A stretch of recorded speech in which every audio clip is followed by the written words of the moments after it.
asato ma sadgamaya tamaso ma jyotirgamaya mrityorma amritam gamaya. Om Shanti Shanti Shanti. Namaste everyone and welcome to this session on Basics of Sadhana. So we are very happy at the response to these live streaming classes on Sundays, and I am happy that all of you would like to hear the Upanishads, you would like to hear something about sadhana on this day. When you have time at home, don't waste your Sundays, listen to something good, and we will also be discussing spiritual practice, meditation techniques. So please be there. For today we have taken up basics of sadhana. Now you know very well what sadhana is.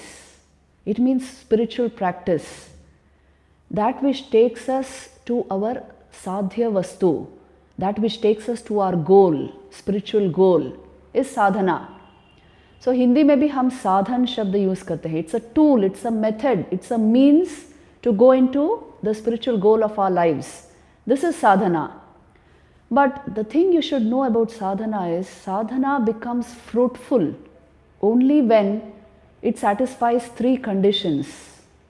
What are these three conditions? Vivekananda used to speak about it. You can remember them as the three P's: purity, patience and perseverance. Then only sadhana is fruitful. So purity is actually, it means a thing in itself is purity. When you mix it up with something else, it becomes a compounded something. So sadhana requires purity, attaining to that original state of mind which will reveal reality in itself. That is the first requirement of sadhana. Purity means the thing in itself as it is, keeping it as it is, not mixing it up with something else. So the real nature of our mind, you know, your real being is pure awareness, consciousness. When it gets mixed up with thoughts, all kinds of emotions, negativities in the mind, you lose that level of awareness. You sort of invest your awareness into the thought process, and that is why purity of mind is insisted upon. Whatever is the means of your sadhana, it should be kept very pure. So this is an essential requirement for attaining the goal of sadhana, spiritual practice. This is the first thing, purity. Second is patience. Sadhana has to be performed patiently, not hurry through it. Today's lifestyle, we are always in a hurry. Please remember that this is a sign of insecurity, to be always in haste. If you are habitually calm, you will understand great work can only be done in calmness. So patience is very important, a virtue to cultivate for consistent spiritual practice. And the third one is perseverance. No matter what we are into, what are the circumstances in our life, how lazy you feel on Sunday mornings, no matter what the conditions around you are, you will persevere. Then only sadhana is possible. So you see, many people, they dismiss these three conditions or just ऐसे ही sadhana नहीं होती. Some level of commitment is required, purity is required, then sadhana becomes successful. There are a whole lot of people who dispense with even sadhana. Not just these conditions, they sort of just think about Vedantic thoughts, but they may not actually be using any tool in their lives. I always recommend that you take up a meditation practice. It is only for very advanced aspirants who have a very pure, clear mind, that just a single thought process, a Vedantic dictum or Mahavakya can lead you to the ultimate truth. The rest of us, we all need a technique. We need a method, a means to go there. So take up a meditation practice and follow these three P's. This will constitute your sadhana. It is through sadhana that you get your sadhya vastu. Sadhya vastu की प्राप्ति साधना के द्वारा ही होती है. So be particular about this. Whatever you take up as a means for spiritual practice, it must be kept pure. It must be kept sacred. Then it becomes sadhana. So the feel of sanctity and purity must come into our lives. See, to say that the sacred and the secular are one and the same thing, that's a very high state. Today you must learn to feel the sacred. It is so very essential. Then you will understand the glory of the spiritual goal which we are aiming at, isn't it? So create the ambience for sadhana around you. If you can devote a room to that, it's wonderful. If you can't do that, your own room should be converted into a place where you can practice something. Practice a meditation technique and follow these 3 P's: purity, patience and perseverance, so that what you do there becomes a solid sadhana for you. Now you may ask this simple question, why sadhana at all? The point is, in our tradition, the fourfold aims of human life have been very clearly defined. It is actually called dharma, artha, kama and moksha. These are the purusharthas, the fourfold aims of an ordinary human life. Now let us try to understand these clearly, to understand the place of sadhana in every great life. Dharma is righteous conduct, righteous living. So this obviously has to be done if you want to lead the good life, if you want even to get a good job. Then inner integrity, honesty, truthfulness, all this becomes imperative. So righteous conduct, ethical living, this is the concept of dharma. Dharma here does not mean religion, it means righteous living. So this is the first purushartha, the first aim of human life, getting established in a moral way of living. The moral codes of your life are very firm and you are very clear that you have higher goals in life. You will not invest your energies and waste your time on just ordinary things. You have great goals to achieve. So the first purushartha then becomes dharma. Then after that, for any young person, then naturally he will require artha. Artha is money, wealth, which you require to stabilize yourself in life, for survival needs, to provide for your family. So then earning wealth through ethical means, this is the second aim of human life. The third aim is kama. Kama signifies the fulfillment of legitimate desires. So any young person, naturally he will want a good job. He wants to earn money for his family. After that he will go into good relationships, committed relationships, have a family, a good family life. So all this satisfies kama. But artha and kama, a well-developed mind will understand that these two have their own limitations. They have a whole lot of things ingrained in them, intrinsic to them, and in a way they give a limited sort of experience. So then the fourth purushartha has been defined as moksha, getting liberated from anything that limits you or binds you. So the moksha ideal has to be understood by oneself by attaining great clarity of mind. What does moksha actually mean? Most people have no idea of it. It's just a sort of abstract ideal. But it means complete freedom or liberation from the merely sense-bound or mind-bound life. So these are considered the 4 aims of human life. Now, we will try to understand this for the spiritual aspirant. When do we start embark on our spiritual endeavor, spiritual effort, is when we understand the limitations of dharma, artha and kama. That's when you aim full time at moksha. So the limitations, the great moral conundrum of our lives. See, life is full of contradictions. Life is full of insecurities. When you understand this kind of existential reality of life, then you pause and you think, then what is the goal, the actual aim of human life? What is my own real nature? I pass through life without understanding who I am. So what is my real nature? What is the unchanging truth about me? You will naturally ask this. So then you review what dharma means, what artha means, what kam means in your life. So then you start understanding that artha and kama also have deep limitations in themselves. What do they give us? They give you momentary pleasure, momentary security and comfort. Yes, these things they provide. But these are themselves limited. They are intrinsically limited.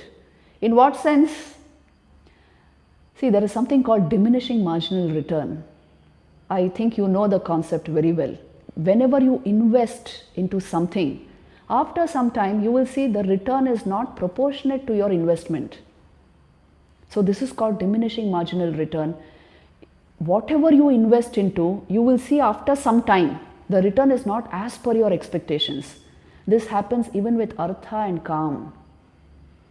You have invested certain amount of energy, time, you have invested in a whole lot of things maybe into these two. After some time you feel you're not happy with what you're getting back. So that is why greed and lust are never the ultimate aims of human life.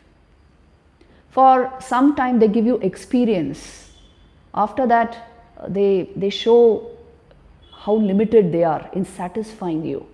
They are transitory, they are fleeting, they are ephemeral, and most of all they are addictive. They bind you. I am not telling you don't desire for the good things of life. You will desire, okay? Human manifestation itself is about satisfying something, some urge from within. But going beyond a certain point and trying to optimize your happiness only at this level, this will not work. This is what I am telling you. So optimizing your happiness only at the sense level is a very miserable state of existence actually. So that is why understanding the nature of artha and kama becomes important. Vivek begins from here. So that's why I'm going to introduce a very important concept here called the hedonic treadmill experience, which all of us experience, but we don't analyze it this way. It will show you the nature of happiness and the levels of happiness you are capable of, but which you have not explored. So when we commit ourselves mainly only to the sense level, what happens? We enter the hedonic treadmill experience. If you type it on Google or go into modern psychology, you will get a whole lot of information on this. So much of research has been conducted on this. So what is this treadmill about? You know what a treadmill is? It gives you plenty of exercise, but you stay at the same point, at the same spot. That's the treadmill experience. You are expending a lot of energy, but you don't go anywhere with it. And hedonism is actually pleasure theory, the theory of pleasure. It will show you the intrinsic limitation of the sense life. So this is how it works. You see, whenever our mind is by nature restless, isn't it?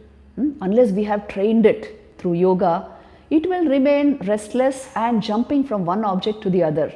So the characteristic of the untrained human mind is it always it seeks happiness or joy from the outside.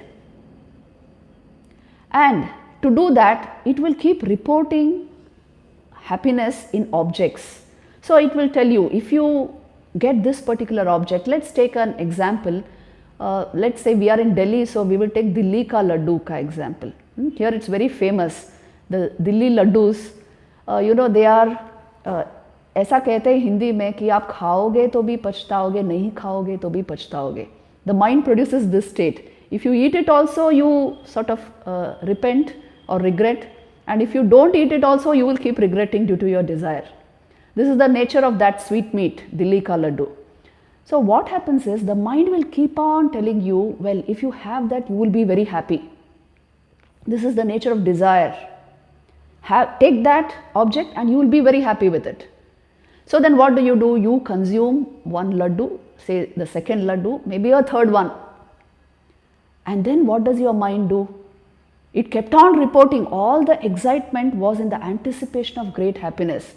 Once you have had the experience of the object, you have eaten the laddus, then the mind will quieten down a bit, but not get absorbed in that object. It will immediately jump to the next object of your passion or enjoyment.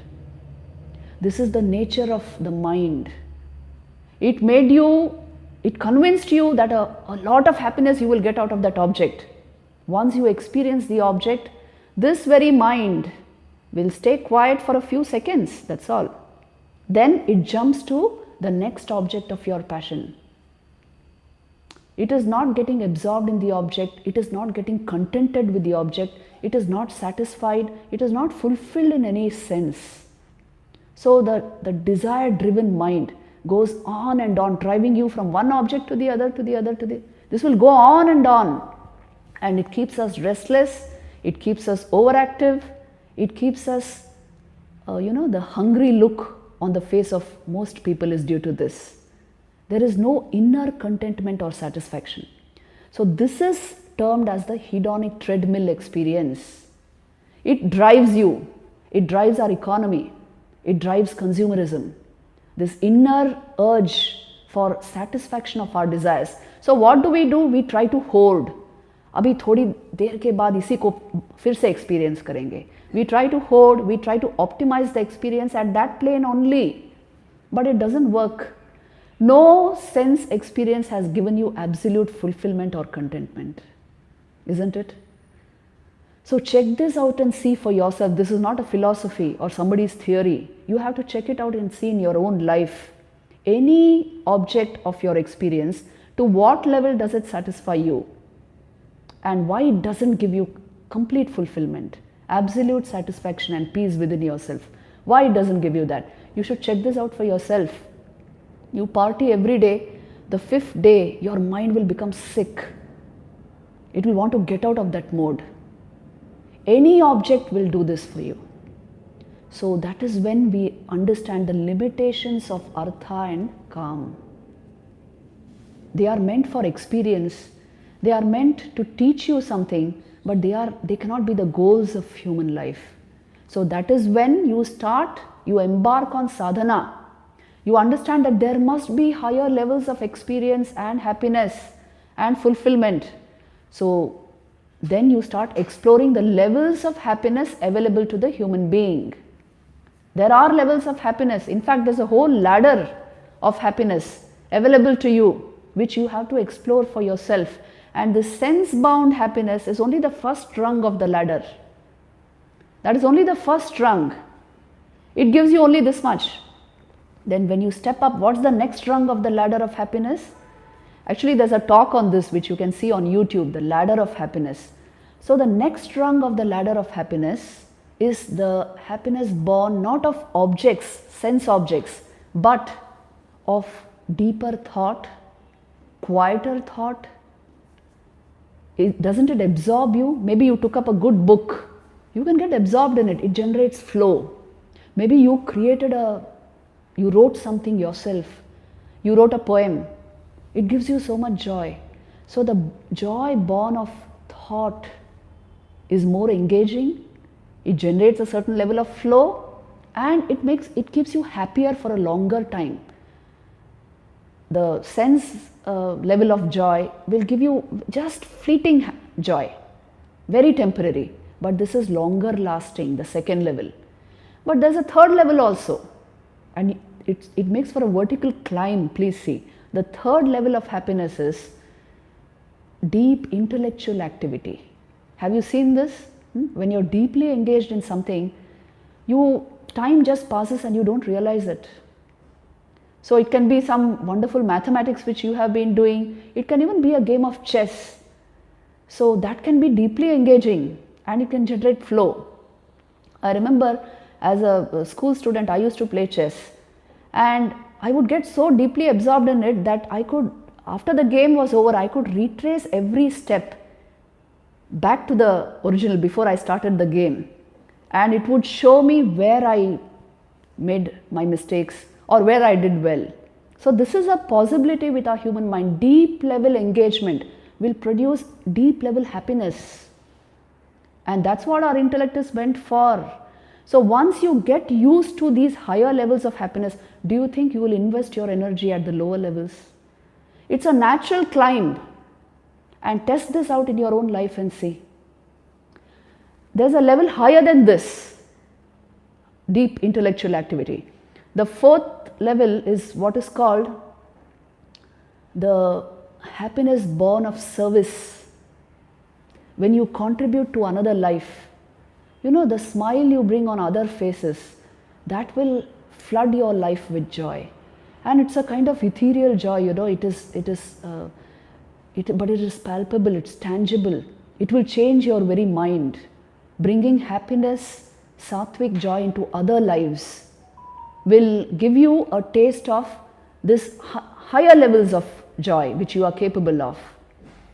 So this is the next level, the level of seva, the level of selfless service, but beyond all of these is the level of meditation.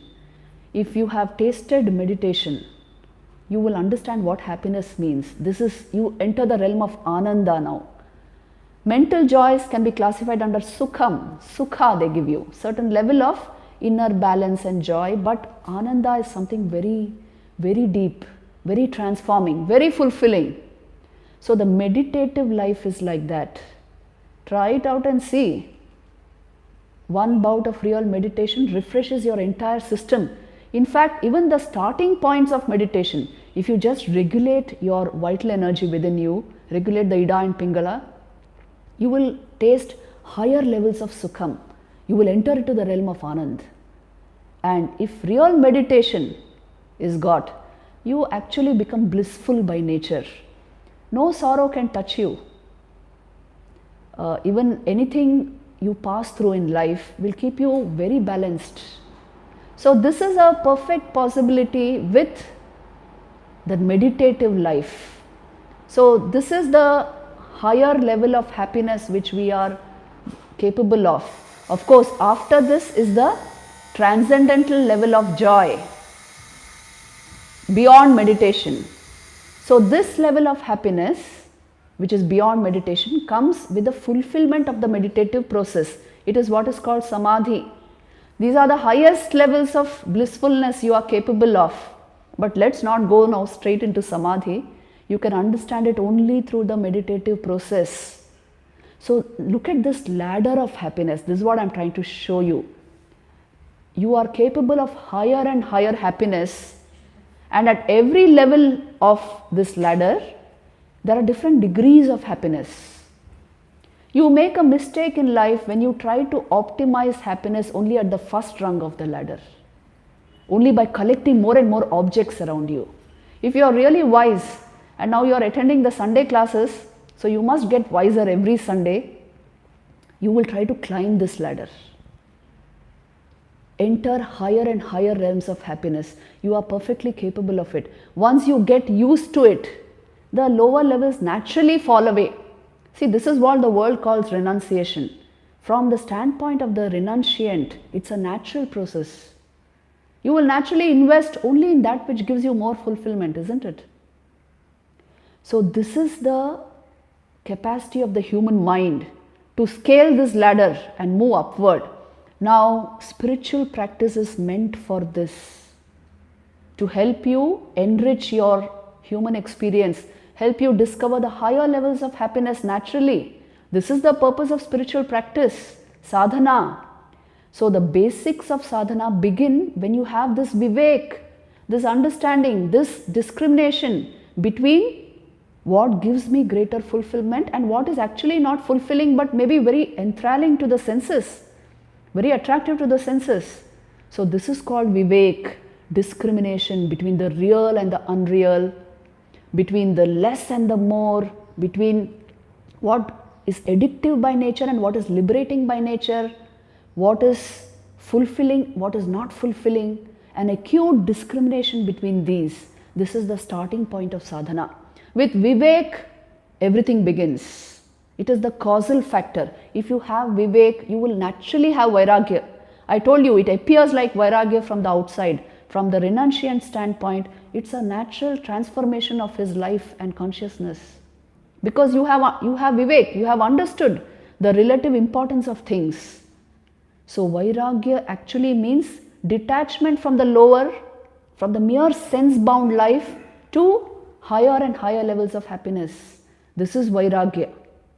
Don't think it is about donning a particular cloth and going away somewhere. Don't think Vairagya means that. Vairagya is a state of mind. It can be generated anywhere. And where you are, please remain there and culture your mind, culture your different faculties, scale this ladder of happiness, and you will be a Vairagi naturally, wherever you are. You will be a real Rishi, a person who is committed to higher growth, higher experiences in life. So, this is regarding Vairagya. Just now I am enumerating the fourfold qualifications required for Vedanta. See, it's a natural process. With Vivek, Vairagya comes. These are the two primary requirements for Vedanta. Because as long as you're tied up to the sense-bound life, Vedanta will not make much sense. It will appear like at the most like a good philosophy, which is a thought construct, It is not a thought construct actually. It is existential reality, existential truth, truth seen barely as it is. For that you require a certain level of intuition of mind, clarity of mind. So that is sadhana. So you see, with Vivek and Vairagya, you enter the realm of Vedanta. So before I start with Vedanta, actually the Upanishads, I am devoting two classes, this today's class, Basics of Sadhana, and the next class also, to understanding the science behind sadhana and the technology you will require to enter into Vedanta. This is very important. You can't take a straight jump into something. You must prepare the body mind. So you prepare it step by step. What are the initial two qualifications? Vivek by oneself. You don't have to believe me or any book. Please believe in your own experience and analyze it. Check it out for yourself.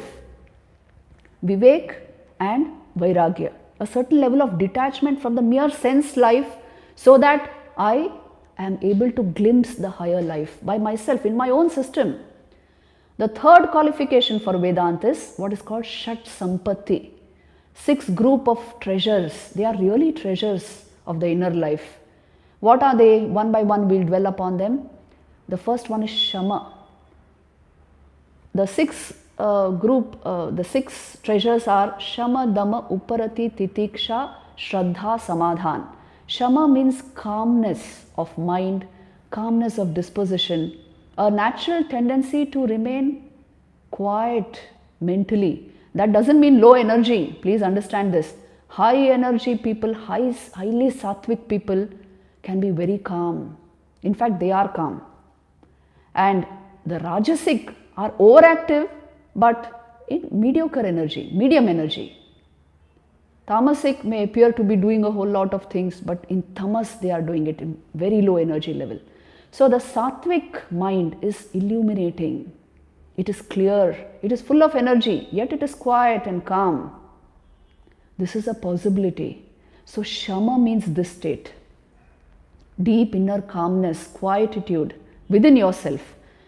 Dhamma means ability to control the senses, sense organs, and through that to ability to control the mind. Dhamma means to put down or to control. So what our senses are exposed to, this becomes the actual content of your mind. Have you seen this? Your thoughts are generated as per your sense exposures. So take care. That is why we always say sattvic habits and ways of living are important. This is Dhamma, the second important treasure of the spiritual life. Uparati is the ability to withdraw your senses from sense objects. Not enough just to know that, oh, this will not get me enough, but the ability to turn back the senses and the mind from mere sense objects. This is Uparati, the opposite of Rati. Not moving towards them, but moving away from them. The fourth is what is called Titiksha. Titiksha is very beautiful, forbearance, ability to bear with all the dualities and polarities of life, so that I am able to keep my calm state of mind so as to be able to do sadhana. So if you're really smart, you will do everything necessary for sadhana. You will create that atmosphere around you. It's not enough to have smart gadgets. We must be really smart people using smart gadgets. We must know how to create the ambience for sadhana in our own homes where we are. So Titiksha gives you that ability. You are habitually calm and forbearing by nature. Sahanam sarva dukkhanam apratikara purvakam chinta vilaparahitam. This is Titiksha. Without worry, without anger, without reactions, without complaining and blaming, if you can hold your calm, you are really somebody. So if this is not there, you can't proceed with sadhana. A whole lot of all kinds of people will be around you, always, anywhere. Please know this. If you read the life of Holy Mother Sri Shraddha Devi, you will find this. Even in divine lives you find this. So if you keep complaining, you will complain till the end of your life. So don't complain. Take charge of yourself and somehow create the kavach around you so that you remain in this high positivity, high positive level state always. So nothing will affect you. This you can do. Titiksha is important. After that is Shraddha. Shraddha is very beautifully described by Shankaracharya as astikya buddhi, a positive affirmative state of mind where your thoughts condense into convictions and you are perfectly able to accept the truth and reality of things. It is not blind faith, it is an enlightened intellectual faith where you are able to accept reality. It is not the cynical, skeptical attitude which is so common in today's youngsters. So this will lead you nowhere. You must have this enlightened faith, Shraddha. Vivekananda wanted this to see this so much in youngsters. If you have this one quality, you will have everything.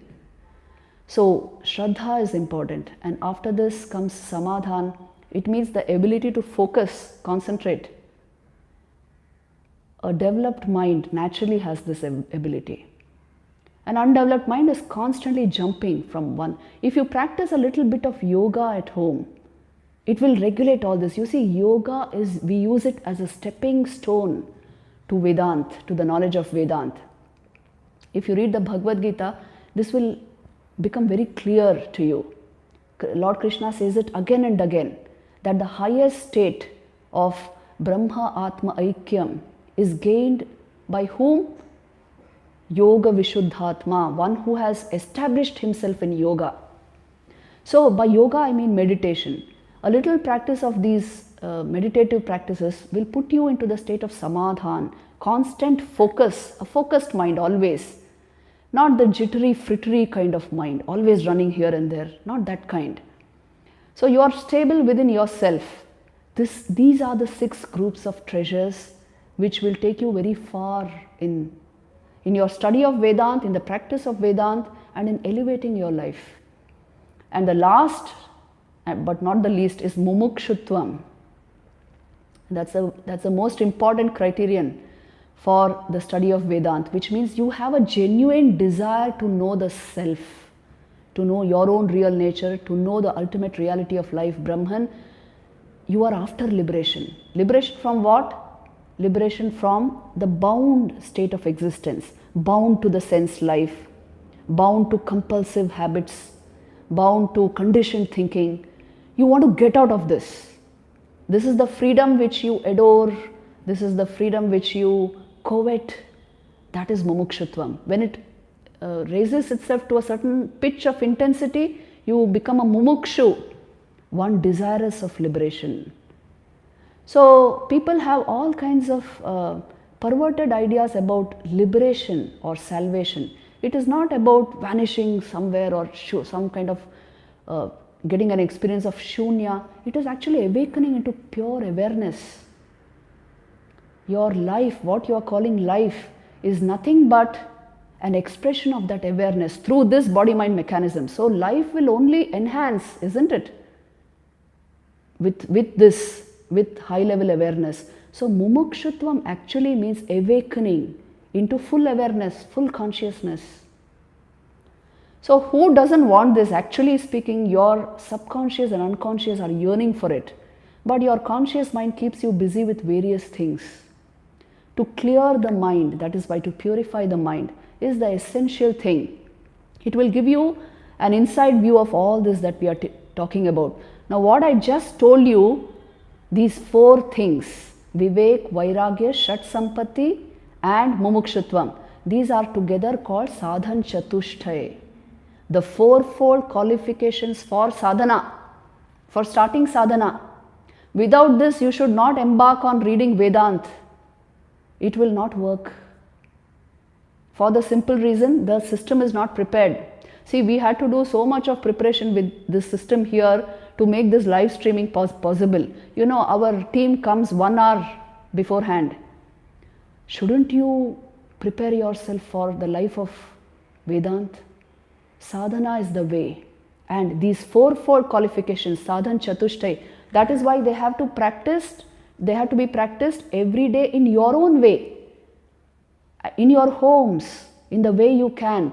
Don't waste your time anymore on unnecessary things, on things which simply distract you, which only give you limited experiences, which you are bored with but you can't get out of. Now you must renew your resolutions and start with a fresh life, the life of sadhana. Commit yourself at least for an hour a day, 1 hour every day for sadhana. Preferably early mornings and sometime maybe in the evening, dusk time.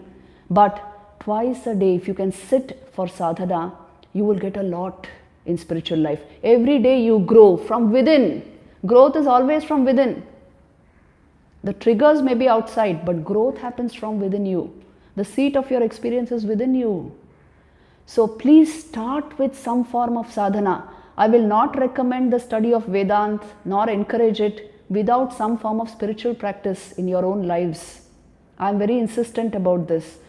In the Sunday classes which we used to have here the offline classes, the classes which were regular for I think the past 4 years, I was absolutely insistent that meditation was being practiced in the shrine before they came to the class. Otherwise, no point, don't come. There's no point. Vedanta is not about discussion. It is not about intellectualizing something. It is not about ideas, however elevating. It is an unfoldment of awareness. It is the touch of pure consciousness which will come only when you put down the mind, and it is only possible through sadhana, that is why. For one who has done sadhana for lifetimes, he may just have the intuition suddenly, maybe in one lifetime, but he has he's carrying this backpack of enormous sadhana in the past, which you don't know. So don't take shortcuts here. Sadhana is absolutely required for getting this inner awakening. It's a transformation of your own consciousness, please understand. As long as your consciousness is invested in the thought process and the thought process is invested in the sense life, you will go nowhere, no matter how many Vedanta talks you hear. And that is why sadhana is the starting point. If you are performing some sadhana at home, and we will be discussing sadhana also during this, more and more during these talks, then all these things will hit you, whatever we discuss in Vedanta. Otherwise, I will keep using the terms awareness, consciousness, it will mean nothing. So this is the essential thing. Today we have question and answers. So last 15 minutes I will be opening up for question and answers. Already a whole lot of questions have come to me, but I am absolutely insistent on sadhana. Please understand this. In your homes, every day, 1 hour to be invested in sadhana. Last time I gave you 5 points for keeping the mind in positive states. This time, 1 hour invested in sadhana every day. At times convenient to you, preferably dawn and dusk. If you can do pre-dawn, that's the best time actually, Brahma Muhurt. But I leave it to you. Brahma Muhurt is exactly 1 hour 36 minutes before the sun rises. 1 hour 36 minutes before the sun rises. If you can capture that time is so precious to yogis. It is the time when you can become still without effort. So if you can't do that, at least dawn, when the sun rises, quieten your entire system and meditate. And dusk, invest some time at that time to please practice sadhana, and then we will be able to grasp, really go into Vedanta. Now I would like to end this talk on sadhana here with just one clue about what we are going to do next. We will take up question answers now, but in the next class I am going to take up a hymn called Sadhana Panchakam. If you can download it from the internet, please do it. You can get a PDF document of Sadhana Panchakam. It's a small hymn of 5 verses, but with 40 commandments in it. The essentials of sadhana have all been brought together. It's very interesting when Shankaracharya was asked towards the end of his life, how exactly does one get Vedanta knowledge, the knowledge of Vedanta, the experience of Vedanta, this Advaita that you are constantly expounding, how does one get that? He said, he put down this hymn and he said, this is the way to get it. And that is called the Sadhana Panchakam, a set of 5 verses which I want you to download from the internet and keep it ready, go through it, keep it ready for the next class, because I will be discussing those 40 steps, or you can say commandments for sadhana. The entire outline and requirements of sadhana are there, so that then we enter into Vedanta. Then we will study the Upanishads. We will start with the Ishopanishad after that. So please do this as homework. Now I will move on to the questions. I already have 7 questions here.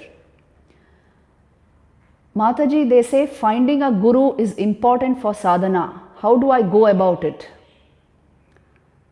Finding a guru is absolutely important for sadhana, especially when it comes to Vedanta. The guru is almost the all in all, because the Vedantic type may not even have so much of belief in a personal God. But when you find the expression of divinity in a human being, that is the greatest blessing of your life, actually speaking.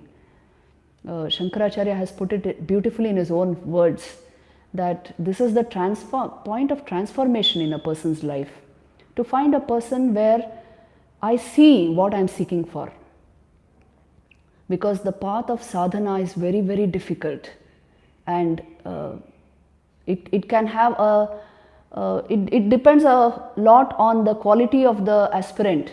So when you have a guide, it's a huge help. So please find a guru. And how do I go about it? If you deeply yearn for a guide, a help, the help will come to you. This is the law of spiritual life. What you yearn for, it comes to you. Pray for it and it will come to you. And how do I know he is my guru? He will inspire you from within tremendously. And Vivekananda used to say, he will know everything about you, your past, present and future. You are in touch with that soul since long. It will appear like that. So this is how you find your guru. Yearn for it intensely and it will happen. The second question is, Mataji, is it important to get Diksha, or can one do sadhana without Diksha? Diksha is initiating yourself into the spiritual life, isn't it? So it is important. In fact, Diksha is so very important because you get energized by it. Your energy level will increase. The guru's energy goes into the disciple. So I always recommend Diksha, some form of initiation into the spiritual life. There are different forms, okay? Sri Ramakrishna would give Diksha just by a touch or a glance. But Diksha is also given through a mantra. Now, you must go in for Diksha from a very authentic source, because that will change the very pattern of your life, your energies and your mind. So these are all great aids to spiritual life. What should I do if others in my family are not supportive of serious sadhana?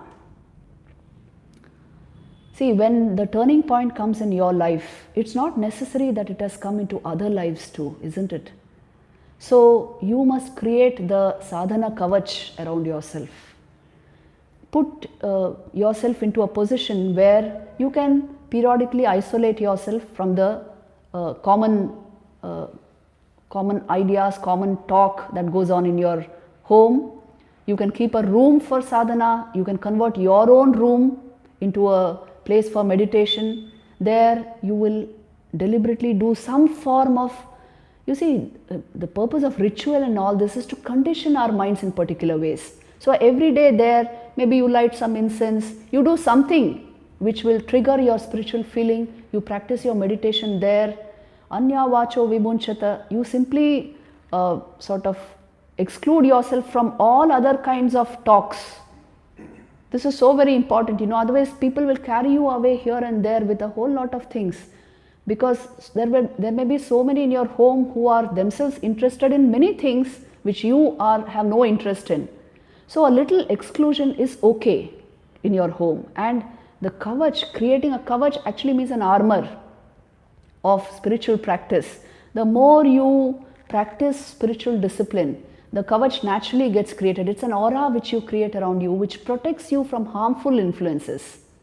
Today you may get such influences in various ways. You don't actually have to go to some bad place to get them. You may get it in various ways actually. They are right in the air, I would say. So you must tune yourself to the highest naturally, and then this becomes a possibility. So don't go around quarreling or complaining or blaming others. It's of no use. Nor can you transform anybody just like that. But you can intensify your inner life and radiate an aura of positivity and peace, so that others start respecting you, and naturally they will keep a distance from you. They won't trouble you.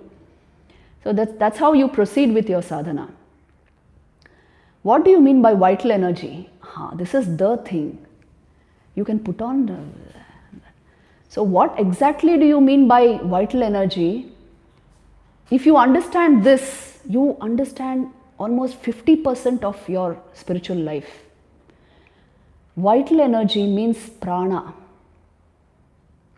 Vital energy is otherwise called pranic energy, pran shakti.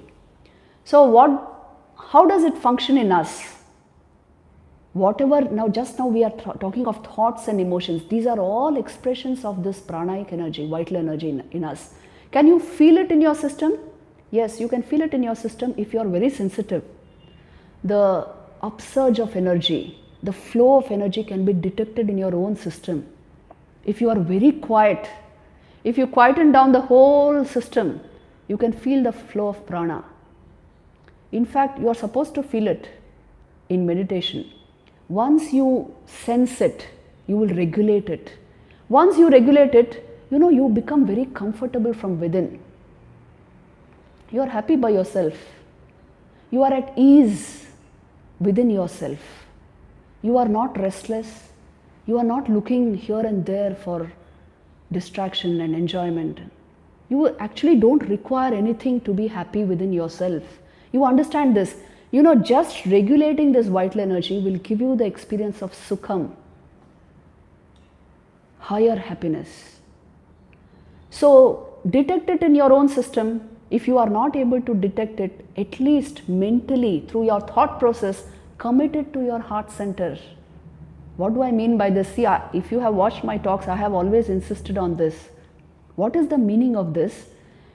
Through your thought, if you concentrate on the heart center, maybe you imagined a holy image there, maybe you thought of Om, maybe you chanted some mantra, imagining the heart center.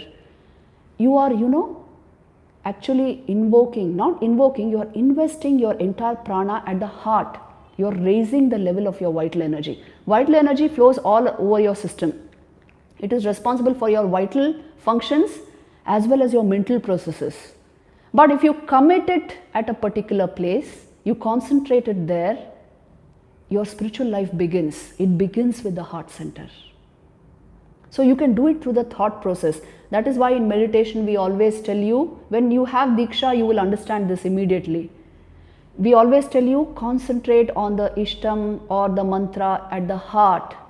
Think of a lotus and think of the image of your Ishtam sitting on the lotus there in the heart center. Why do we say such things? So that the vital energy in your system is raised to the heart.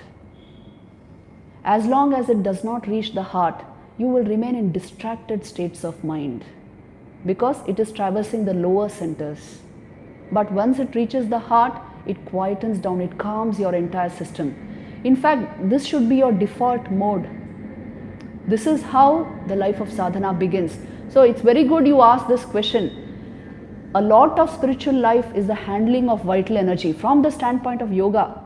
Vedanta starts from the standpoint, it starts with thinking analytically, but thought itself is one of the higher expressions of vital energy. Please understand this. So initially you stabilize the energy in your system. So we use yoga as a means. Meditation is the means to this enlightenment, higher knowledge. So get sensitive about your vital energy. Let me see if you can do it. A little yogic practice every day and you will become sensitive to the vital energy in your own system. The next is, I do japa for 30 minutes and get tired. How can I prolong it? So you are getting tired because you're fighting with your mind. As you keep on practicing, the fight will stop. You are fighting with your vrittis, you are fighting with your sanskars, most probably. That's why you're tired. Otherwise, japa should not tire you, ideally. It should enhance your vitality because you're taking the name of God. It should bring more energy into your system. It should bring more calmness in your mind and more good bhavs, more concentration and more awareness. See, these are the indices of higher happiness and spiritual growth. What are they? Higher vitality, higher awareness, deep calmness, perfect balance, harmony of your vital energy and deep inner quietude. You don't require objects constantly to keep you engaged and happy. These are the indices of happiness. So check it out and see if this is happening. How can I prolong it, you have asked? Only when you get comfortable within yourself you can prolong a spiritual practice, isn't it? If it doesn't feel good, if you're struggling with it, how will you prolong it? So I first recommend that you stabilize yourself within yourself through these practices which I have recommended. In this particular video, we have discussed sadhana. So go like that, step by step, and then you practice japa, it will be very fruitful. Then you can think of prolonging it. After that, we have a question, how do I make a balance between spiritual life and family life? This is a tricky question, but after a certain time, we understand that family life itself has to be geared up. It has to be sort of made into a means or at least elevated so that spirituality can unfold. Otherwise, by family life, if you are only meaning attachments or entanglements with a whole lot of people around you, because you have invested yourself in them, then it will depend on the wills of so many people, and they can be going in directions opposite to you, opposite to yours, to your will. So this can create a struggle. How to bring about a balance is, that is why start by bringing spiritual habits into your home. We always recommend this. In the homes of devotees, there must be some form of spiritual engagement which they do together every day, even if for 10 minutes. Like I know a number of devotees where as a family they do morning aarti together. They perform the aarti together, all of them stand together and do it. It's a 10-minute ritual, but it brings them into a sense of oneness in their own minds. Another thing which devotees commonly do is they read Kathamrit, Ramakrishna Kathamrit, the Gospel of Sri Ramakrishna, for about 10 minutes before retiring at night. As a family, they sit together and do it. So you see, simple habits like these can make you of one mind. So you can harmonize the family life and spiritual life. If you can't do it, it becomes very difficult. That I can understand. So try to bring these habits into your homes. अगर आपको कोई कहे कि you are only peculiar, we don't have such habits, by the aura you radiate, you can gradually convince them that it is possible to lead a very sattvic life, a spiritual life at home. Perfectly possible. So you must gradually bring in these habits at home. Please try to do it and see. Good reading every day. A whole lot of our devotees do this. They sit and read with their children. 10-15 minutes you can do it, isn't it? Instead of only reading fairy tales to them, read something from the Ramayana, read something from Vivekananda's life, from the Bhagavad Gita every day, and you will see it works like magic. The younger the children, the better it is to do this. So please try in these ways to bring about a balance between spiritual life and family life. Without that, it's very difficult, I can understand. How much time I have to spend every day in meditation to gain some spiritual experience? That depends upon how you are. There are people who, without too much of meditative practice, have had spiritual experience. Some people require a lot of practice. It depends on what sanskars we carry and how our mental makeup is. So the whole point is to lead the spiritual life with full energy, with full understanding, and continue with your meditative practices. At some point, don't aim at spiritual experience, a flash of light, vision of God. You continue with the tools you have at hand, and at some point the inner awakening will occur. For the bhakta, it comes in the form of deep bhakti, love of God, the vision of God. For the jnani, it may come as deeper awareness, the inner light shining forth. Whatever it is, spiritual experiences vary widely according to the need and the mindset of spiritual aspirants. Whatever you are seeking, you will get, but there must be a process to it, a sadhana towards it. If you ignore sadhana and keep imagining spiritual experience, it will not come. So the essential foundation has to be laid and systematic sadhana has to be performed. Please invest into this. Pay attention towards this, and spiritual experience will happen by itself. There are signs of real spiritual experience. What are the signs?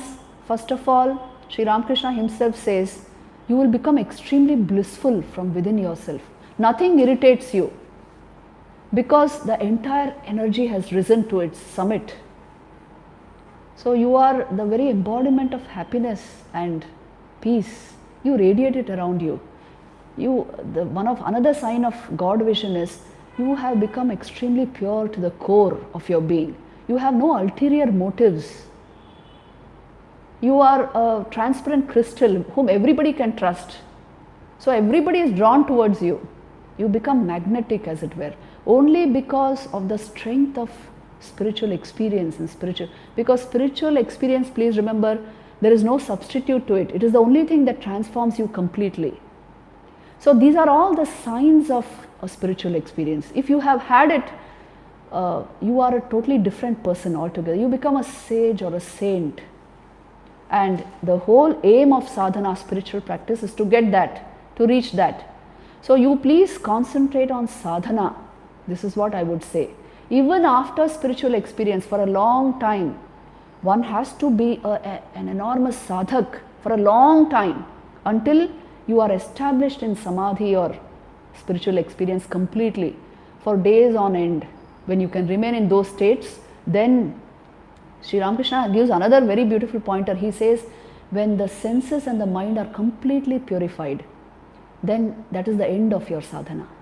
Not until then. Until then you go on. Maybe you had glimpses of few things, you had samadhi-like states, but don't stop there. That's not the end.